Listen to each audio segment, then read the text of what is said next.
بسم اللہ الرحمن الرحیم۔ السلام علیکم۔ حضرت اسماعیل علیہ السلام کی عظیم قربانی۔ ناظرین گرامی، ارشاد باری تعالیٰ ہے کہ ابراہیم علیہ السلام نے دعا کی کہ اے میرے پروردگار، مجھے نیک بخت اولاد عطا فرما، تو ہم نے اسے ایک پردبار بچے کی بشارت دی۔ پھر جب وہ بچہ اتنی عمر کو پہنچا کہ اس کے ساتھ چلے پھرے تو اس یعنی ابراہیم علیہ السلام نے کہا، میرے پیارے بچے، میں خواب میں اپنے آپ کو تجھے ذبح کرتے ہوئے دیکھ رہا ہوں، اب تو بتا کہ تیری کیا رائے ہے؟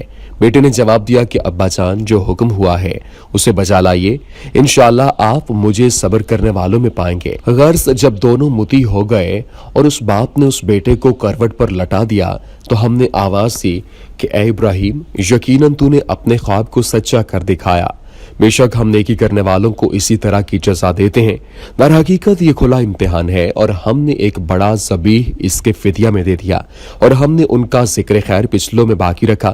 ابراہیم علیہ السلام پر سلام ہو، ہم نیکوں کو اسی طرح بدلا دیتے ہیں، بے شک وہ ہمارے ایماندار بندوں میں سے تھے، اور ہم نے اسے اسحاق علیہ السلام نبی کی بشارت دی جو صالح لوگوں میں سے ہوگا، اور ہم نے ابراہیم و اسحاق علیہ السلام پر برکتیں نازل فرمائی، اور ان دونوں کی اولاد میں بعض تو نیک بخت ہیں اور بعض اپنے نفس پر صریح ظلم کرنے والے ہیں۔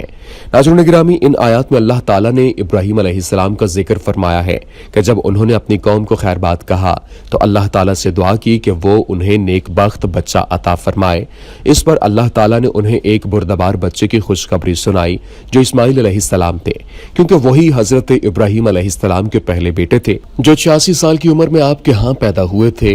نیز اس مسئلہ میں تمام مذاہب متفق ہیں کہ اسماعیل علیہ السلام ہی آپ کے پہلے بیٹے تھے۔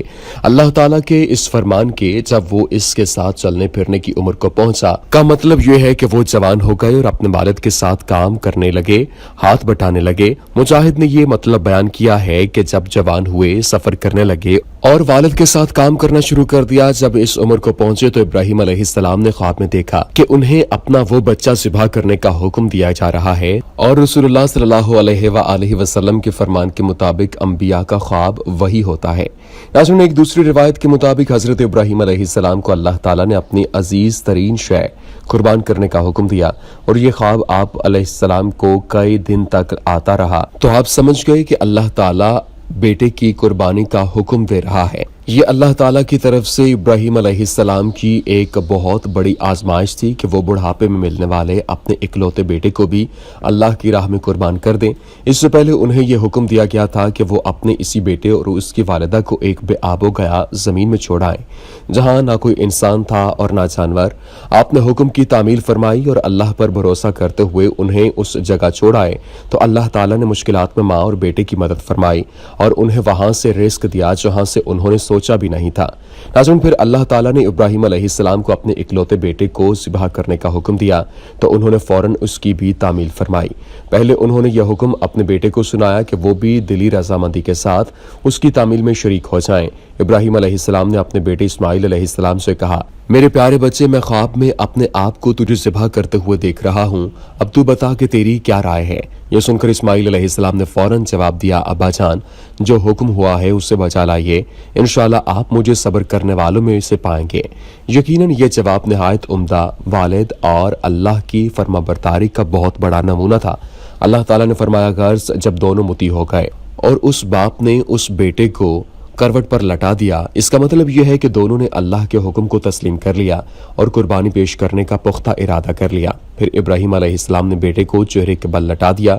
کہا جاتا ہے کہ ابراہیم علیہ السلام نے گدی کی طرف سے ذبح کرنے کا ارادہ کیا تھا تاکہ ذبح کرتے وقت وہ اس کا چہرہ نہ دیکھ سکیں۔